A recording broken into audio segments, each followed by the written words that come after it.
Opposition spokesman on finance Dr. Peter Phillips did not mince words as he ripped through Shaw's budget presentation. According to Dr. Phillips, the budgetary process was plagued by discrepancies. He says at the 9th hour, the government was still fine-tuning the figures. But it was a $13.5 billion tax package imposed by the government that had Dr. Phillips fuming, describing the revenue measures as disastrous and unacceptable.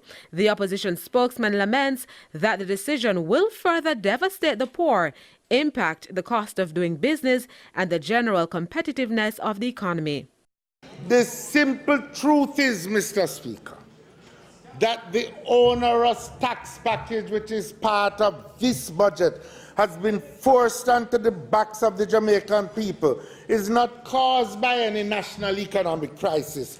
It is caused solely by the decision of the government of Jamaica, a decision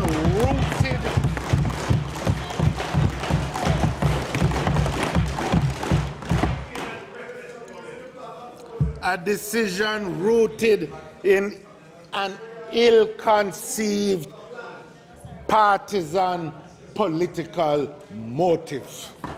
Dr. Phillips maintains that the government was forced to impose new taxes because they implemented an election promise that was not carefully thought through.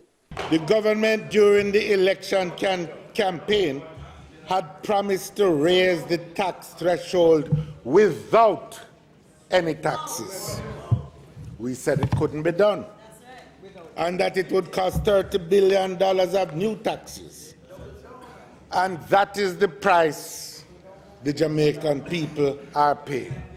The Shadow Finance Minister says a further analysis of the budget shows that it lacks equity and fairness. He argues that the government's redistributive policy of moving away from direct to indirect taxes will leave low-income workers facing the brunt of the latest measures. Based on the range of indirect tax increases imposed over the last two budget cycles, these policies will have resulted in one of the most significant redistributions of income from the poor to the rich in the history of this country, done simply on the basis of a policy decision, policy choice.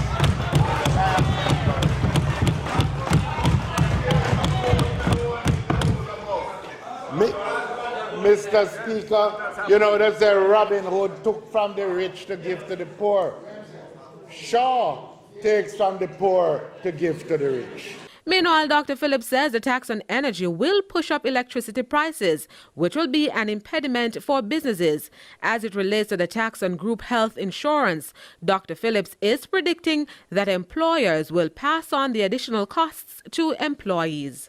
There's a general principle that we need to establish. You can't keep going to the same well year after year after year. As them say, as every Jamaican know, every day you carry a bucket go well, one day the bottom going drop out.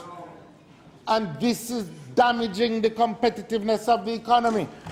Dr. Phillips says the tax package was ill-conceived. He maintains that it will cause more harm than good. That's why he only has one request for the government, for them to reconsider it. The best thing we can say for this whole package is that the government should withdraw it. It is too burdensome, especially on the majority and especially on the poorest in that majority. Mr. Speaker, the government should wheel and come again with this tax package.